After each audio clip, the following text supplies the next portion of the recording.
بسم اللہ الرحمن الرحیم۔ السلام علیکم ناظرین، پاکستان تحریک انصاف کو توڑنے کا آغاز ہو چکا ہے۔ اسٹیبلشمنٹ نے عمران خان کو راستے سے ہٹانے کا تہیہ کیا ہوا تھا پہلے ہی، لیکن اب انہوں نے آخری حد تک جانے کا فیصلہ کیا ہے، جس میں وہ تحریک انصاف کو توڑنے کے علاوہ عمران خان کو نااہل کروانے کے لیے توہین عدالت کیس میں فیصلہ آگے کروانے جا رہے ہیں۔ اس میں اس کو کسی نتیجے تک پہنچائیں گے۔ اس کے علاوہ ناظرین، جو چشتیہ میں کل مریم نواز نے جلسہ کیا، جلسہ تو نہیں کہنا چاہیے اسے، ایک جلسی کی جو انہوں نے،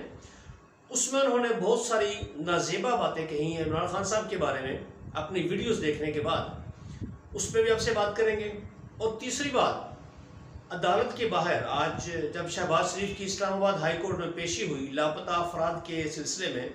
تو وہاں پر صحافیوں کے ساتھ کیا سلوک کیا گیا، اس پر بھی بات کریں گے۔ اس سے پہلے آپ سے گزارش ہے کہ اس چینل کو سبسکرائب کر لیں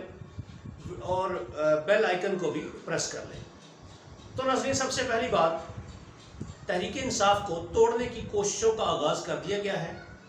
کافی دیر سے اس کی تیاریاں کی جا رہی تھیں۔ اس کا سب سے پہلا آغاز آج کیسے ہوا دیکھیں۔ پاکستان تحریک انصاف کے ایم این اے جو NA 246 شکور شاد، جو پاکستان تحریک انصاف کے ایم این اے ہے، NA 246، یہ کراچی کے پاس حلقہ ہے، وہاں سے ہیں، ان کا جو استعفے کا نوٹیفیکیشن تھا وہ معطل کر دیا گیا اور ان کی رکنیت بحال کر دی گئی ہے۔ ناظرین، یہ ان افراد میں سے تھے جن 11 افراد کے استعفے منظور کیے گئے تھے قومی اسمبلی میں۔ اب چونکہ بڑے حاجی صاحب کا آرڈر آیا ہے، پہلے سے آرڈر موجود تھا ان کا، اب اس پہ عمل درآمد شروع ہو گیا ہے کہ کسی بھی صورت میں تحریک انصاف کے استعفے منظور نہیں کرنے، کیونکہ اگر استعفے منظور کریں گے تو الیکشن جو ضمنی انتخابات کا جو اعلان کیا تھا، اب جو منسوخ کر دیے گئے ہیں، ان کے لیے کوئی جواز نہیں بچے گا ان کے پاس کہ اگر انتخابات منسوخ کیے ہیں۔ بہانہ تو یہ بنایا گیا ہے کہ وہاں پر سیلاب کی وجہ سے بہت زیادہ تباہی ہوئی ہے، وہاں پہ انفراسٹرکچر تباہ ہو چکا ہے۔ لیکن ناظرین، بات پیچھے کچھ اور ہے، وہ یہ ہے کہ پوری ایجنسیاں، جتنی بھی انٹیلیجنس ایجنسیاں تھیں، سب نے یہ رپورٹ دی ہے کہ انتخابات کی صورت میں 9 سے 9 حلقوں میں عمران خان صاحب بڑی واضح اکثریت سے جیتیں گے۔ اس ڈر سے موجودہ امپورٹڈ حکومت اور اسٹیبلشمنٹ نے انتخابات ہی ملتوی کر دیا ہے، اور اب جن حلقوں میں انتخابات ہونا تھا ان ایم این ایز کی رکنیت کو بحال کیا جائے گا، اور اس کام کے لیے عدلیہ پیش ہوگی۔ جیسے پہلے عدلیہ جو ہے وہ سارے فیصلے نہیں کہہ سکتے، اکثریتی فیصلے جو ہوتے ہیں وہ اسٹیبلشمنٹ کے زیر اثر کرتی ہے، کیونکہ وہ بھی مجبور ہوتے ہیں،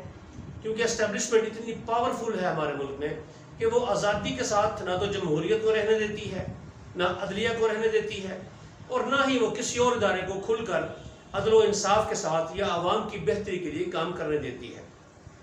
تو ناظرین، ایک تو یہ تھا۔ اس کے بعد پھر KPK میں بھی کچھ ایسے ارکان اسمبلی ہیں تحریک انصاف کے، اور پنجاب سے بھی، جن کو توڑنے کے لیے سر توڑ کوشش کی جا رہی ہے، پیسے آفر کیے جا رہے ہیں، ڈرایا دھمکایا جا رہا ہے۔ اس کا ذکر عمران خان صاحب نے ملتان کے جلسے میں بھی کیا تھا۔ تو ناظرین، اب یہ انتہائی گھٹیا حرکت کی جا رہی ہے، لیکن عمران خان صاحب نے واضح کہا ہے کہ ایسی کسی بھی حرکت کو وہ ناکام بنا دیں گے۔ اس کے بعد ناظرین دیکھیں، مریم نواز نے جو چشتیہ میں جلسی کی ہے، اس میں انہوں نے عمران خان صاحب کو شیطان اور گھٹیا جیسے غلیظ الفاظ استعمال کیے ان کے لیے، اور اب اگر سوشل میڈیا پر ان کو جواب دیا جائے گا تو پھر وہ کہیں گے، پھر یہ کہ لوگ کہتے ہیں جی کہ عمران خان اور اس کی پارٹی کے لوگ بڑے زبان دراز ہیں، وہ بہت غلیظ باتیں کرتے ہیں۔ ناظرین، اس کی وجہ کیا تھی؟ آخر اتنے شدید غصے میں نظر کیوں آئی مریم نواز؟ بات یہ تھی کہ ایک تو وہاں پر لوگ نہیں آئے، خالی پڑا ہوا تھا جلسہ۔ پہلی بات تو یہ ہے کہ وہ جلسہ گاہ تھی ہی نہیں، وہ ایک چھوٹا سا میدان تھا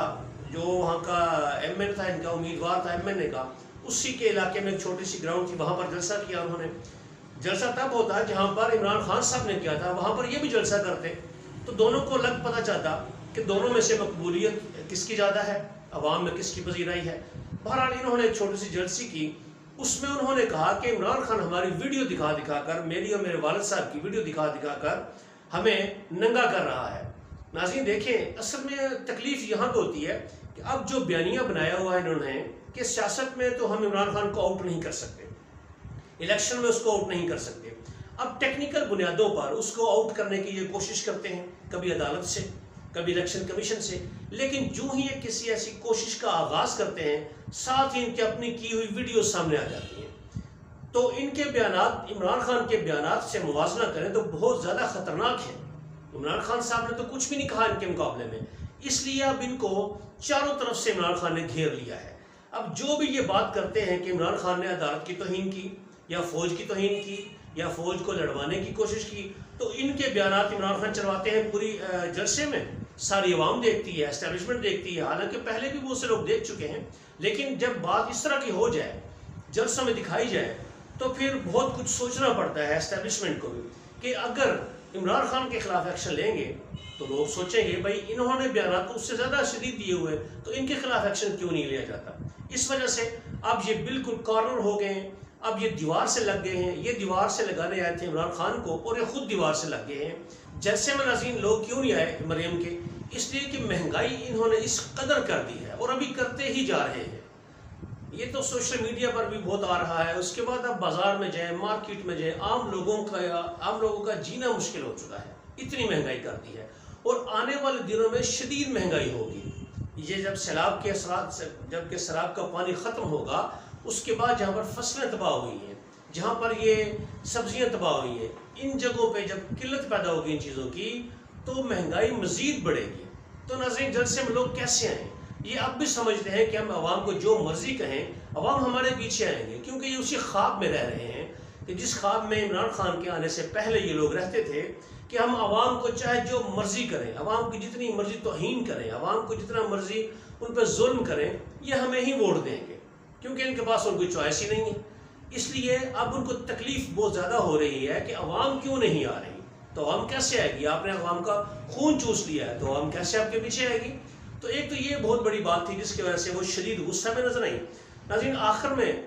بات کروں گا ان صحافیوں کی جو آج رپورٹنگ کر رہے تھے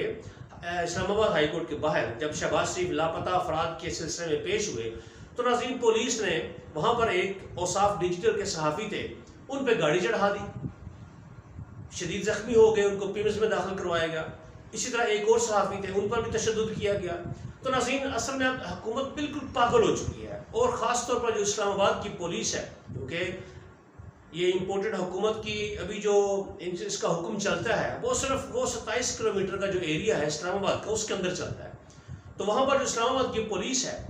اتنی دہشت گردی کی کارروائیاں جیسے مقبوضہ کشمیر میں کرتے ہیں نا لوگ، یا اسرائیل میں جیسے اسرائیلی فلسطینیوں کے ساتھ کرتے ہیں، یا مقبوضہ کشمیر میں بھارتی جو ہے وہ کشمیریوں کے ساتھ کرتے ہیں، ایسا ہی یہ پاکستانی عوام کے ساتھ کر رہی ہے۔ اس لیے ناظرین اب حکومت کو تھوڑا سا سوچنا چاہیے، تھوڑی سی شرم دکھانی چاہیے کہ ہم کیا کر رہے ہیں، کہ ہم اپنی ہی عوام پہ ظلم کر رہے ہیں، اپنی ہی عوام کو فتح کرنے کے لیے نکلے ہوئے ہیں۔ تو ناظرین یہ بہت اصل میں تکلیف دہ بات ہے کہ ملک میں جنگل کا قانون ہے، بلکہ غنڈہ راج ہے ملک کے اندر، جس کی لاٹھی اس کی بھینس، غنڈہ راج ہے ملک کے اندر، کسی کی کوئی سنوائی نہیں ہوتی۔ عمران خان صاحب کی دیکھ لیں، اتنا بڑا لیڈر، 22 کروڑ عوام کا ہیرو، اس کو کیسے یہ رسوا کرنے کی کوشش کر رہے ہیں۔ حالانکہ کامیاب ابھی تک نہیں ہو سکے، لیکن کوئی رول نہیں ہے، کوئی اخلاقیات نہیں ہے، کوئی رول آف لا نہیں ہے ملک میں کہ جیسے مرضی جو بڑے حاجی صاحب ہیں، یا مطلب بڑے حاجی صاحب تو کئی سارے ہیں، اب بڑے حاجی صاحب آپ کو پتہ ہے کون سے، جن کا ڈنڈا چلتا ہے، جن کا آرڈر چلتا ہے پورے ملک میں، تو ان کی مرضی کے بغیر کچھ نہیں ہو رہا۔